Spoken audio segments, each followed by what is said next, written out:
Seja muito bem-vinda e seja muito bem-vindo a mais um episódio do podcast A Palavra do Evangelho.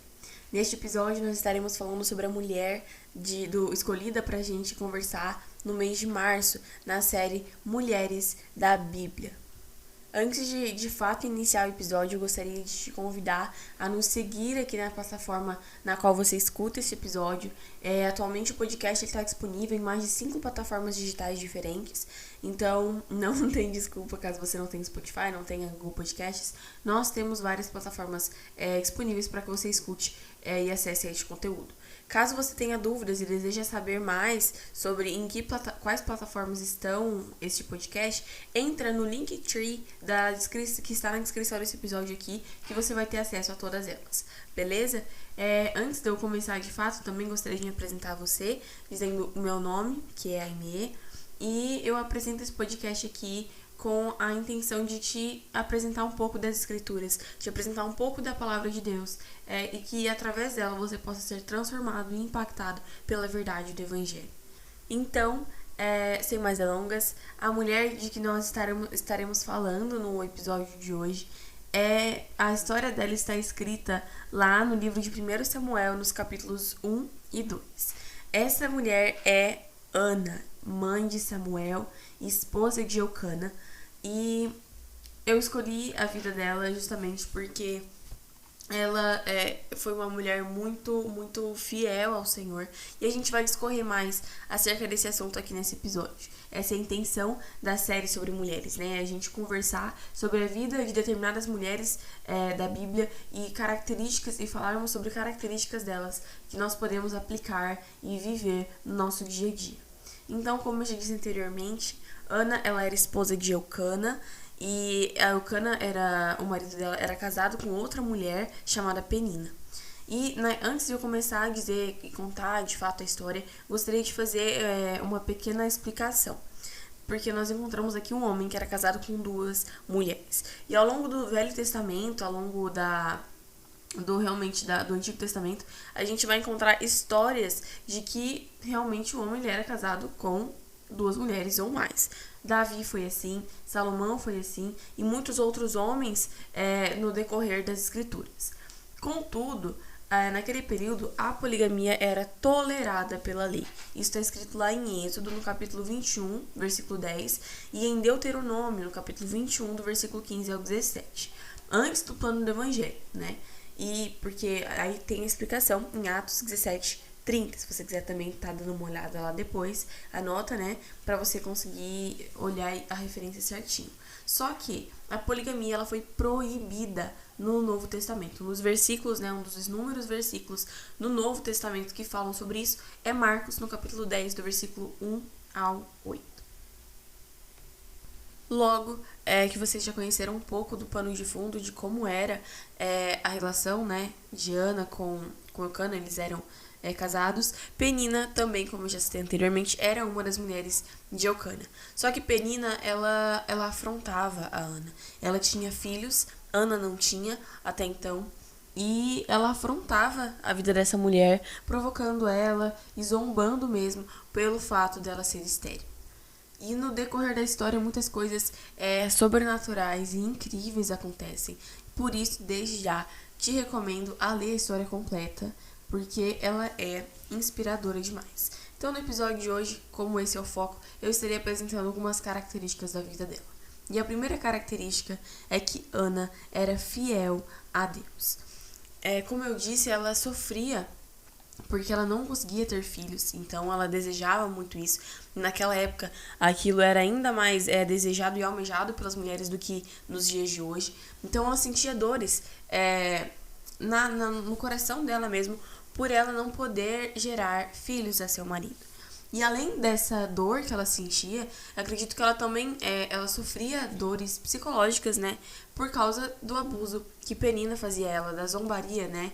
Que Penina a atormentava constantemente. Então, eu digo que Ana era fiel a Deus, porque a Bíblia vai nos relatar que ela sempre subia a cidade de Siló para adorar a Deus.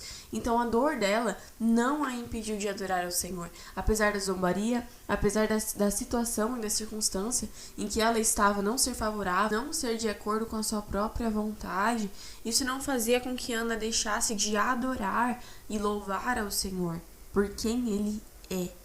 E está escrito lá em 1 Samuel, no capítulo 1, do versículo 6 ao 7, assim: E porque o Senhor a tinha deixado estéril, sua rival a provocava continuamente a fim de irritá-la. Isso acontecia ano após ano. Sempre que Ana subia à casa do Senhor, sua rival a provocava e ela chorava e não comia. Então aqui a gente vê que Ana, ela não comia, até mesmo ela deixava de suprir suas necessidades fisiológicas por causa dessa dor psicológica causada por essa outra mulher. E aqui a gente vê que, apesar das circunstâncias, nós devemos continuar sendo fiéis ao Senhor da nossa salvação. A segunda característica dessa mulher é que ela se humilhava perante Deus. O versículo 10 do capítulo 1 do livro de 1 Samuel vai dizer: E Ana, com amargura de alma, orou ao Senhor e chorou muito. Então, Ana aqui, ela realmente derramava o coração dela perante o Senhor. Ela não escondia nada diante dele, mas ela estava todos os dias, ela estava constantemente, frequentemente, com o coração rendido, quebrantado na presença do seu Deus. Ela não escondia o que ela estava sentindo, ela não escondia a dor que lhe afligia. Muito pelo contrário, ela contava ao Senhor as suas dores, ela expunha todas elas diante do altar de Deus. E eu tenho isso como uma grande inspiração, porque assim como Ana fez, nós também devemos fazer. Muitas vezes a gente acha que a gente é forte, que a gente é autossuficiente, quando na verdade a gente não é. E a gente esquece que Deus sabe os nossos sentimentos, que Deus, Ele realmente sonda os nossos corações. E a gente tenta se fingir, se fazer de forte diante da presença dEle, quando na verdade nós não somos nada perante toda a majestade, perante tudo o que Ele é. E a terceira característica é que Ana era uma mulher de fé. Apesar de todas essas dores, de todas essas tribulações, ela, como eu disse, não deixava de cultuar a Deus. Mas além disso, a fé dela levava a realmente uma intimidade maior com Deus. Levava ela a ter uma conexão maior com o Senhor, a ponto de pedir a Deus um filho. Então, como eu li ali no versículo 6 ao 7, que o Senhor, ali está escrito que o Senhor tinha deixado estéril. E isso, o fato de uma mulher não conseguir ter filhos, era atribuído ao Senhor, mas poderiam ter muitos outros fatores que a impediam de ter filhos. Mas ainda assim, ela confiava no poder do Senhor. Ela não havia se esquecido do caráter de fidelidade que Deus tem. E ela era estéril, e ela ainda assim teve fé o suficiente de pedir a Deus um filho. Então ela usou esse quebrantamento, ela usou essa humildade que ela tinha perante o Senhor para fazer um voto diante dele. No versículo 11 do mesmo capítulo que eu li anteriormente, diz assim: Ela fez um voto, dizendo: Senhor dos exércitos, se de fato olhares para a aflição da tua serva e te lembrares de mim, e não te esqueceres da tua serva, e lhe deres um filho homem, eu o dedicarei ao Senhor por todos os dias da sua vida, e sobre a cabeça dele não passará navalha. Então aqui a gente encontra que Ana conhecia o Deus ao qual ela servia. E a última, mas não por isso menos importante, característica, está lá no capítulo 2 do livro de 1 Samuel, do versículo 18 ao 19, que diz assim: Samuel ministrava diante do Senhor, sendo ainda menino, vestido de uma estola sacerdotal de linho. Sua mãe lhe fazia uma túnica pequena e de ano em ano a levava para ele, quando ia com seu marido oferecer o sacrifício anual. O que acontece aqui é que Ana, ela cumpre com o seu voto, ela é fiel a Deus e ela honra o que ela prometeu ao Senhor. Então ela desmama Samuel. A Bíblia não diz a idade com que ele é desmamado, as pessoas, os estudiosos supõem 3 a 5 anos, enfim, não tem uma idade certa, porque a Bíblia não diz isso, Mas Samuel é desmamado e é levado aos cuidados da casa do Senhor, para que ele pudesse se tornar um sacerdote, para que ele pudesse se tornar um obreiro na casa de Deus. Mas o que fala no meu coração aqui é que essa mulher, ela amava a Deus acima de todas as coisas. Fato é, vocês viram comigo, acompanharam, se você escutou o episódio até aqui, você acompanhou isso, que Ana, ela desejava muito ter um filho. Ela pediu muito ao Senhor, ela chorou muito diante do altar de Deus, pedindo uma criança. E quando ela ganha essa criança de Deus, e quando Deus permite que ela tenha filhos, ela entrega aos caminhos do Senhor. Ela literalmente, depois de desmamar, entrega aos cuidados do sacerdócio. Então, o que isso fala comigo é que Ana, ela amava o Senhor acima de todas as coisas. Ela não tinha limites. O amor dela ao Senhor não tinha um limite. Porque se o filho dela, que ela desejou tanto, ela entregou ao Senhor, e ela só via ele de ano em ano, porque era o tempo que ela ia levar o sacrifício no altar. E ela aproveitava esse tempo para entregar uma túnica que ela mesma fazia para o seu filho. Então ela amava tanto a Deus que ela honrou essa promessa. Ela honrou o voto que ela fez a ele. Então, tenho certeza, a história de Samuel, que é o filho dela, mostra isso. Que Deus fez muito além do que ela podia imaginar. Ele se tornou o profeta de Israel. Deus fez com que Samuel se tornasse o profeta de Israel. Foi ele quem ungiu Davi a rei. E isso me traz outro entendimento.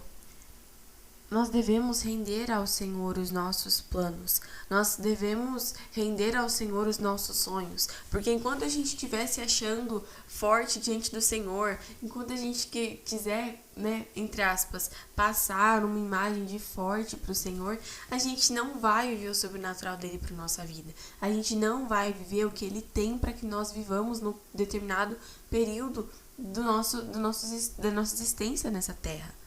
Sabe? E Ana, ela realmente teve um coração rendido diante do altar do Senhor.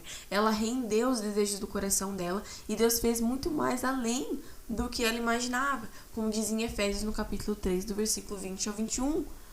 Então, a minha oração é para que nós venhamos, para que essa nação, para que você que esteja me escutando, para que nós venhamos render diariamente, constantemente, os nossos planos ao Senhor. Porque enquanto nós não rendermos ao Senhor os nossos desejos e tudo que a gente tem, que a gente não vai viver a vontade dele para nossa vida. O que diz lá em Romanos 12:2?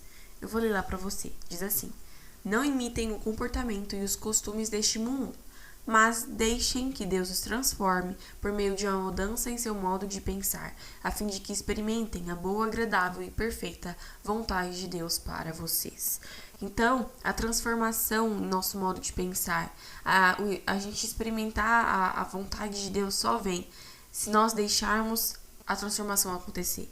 Se nós deixarmos que Deus toque na nossa ferida, se nós deixarmos que Deus mude a nossa mentalidade, transforme nossos sonhos e nossos planos, se nós deixarmos que Deus mude a nossa rota e os nossos planejamentos. Então, esse foi o meu encorajamento a você. Eu espero que você tenha sido edificado por esse episódio, que Deus tenha falado poderosamente ao seu coração. Desde já eu te agradeço por ter me escutado até aqui. E se você puder, compartilha com mais alguém. Lembrando, por favor, se você se interessou por essa história e gostaria de se aprofundar mais nela, leia. Está lá em 1 Samuel, no versículo 1, do capítulo 1 ao 2. O livro de 1 Samuel, logo depois do livro de Ruth, que foi a mulher que nós falamos no mês passado. Era isso que eu tinha para entregar a vocês hoje. Muito obrigada e até a próxima.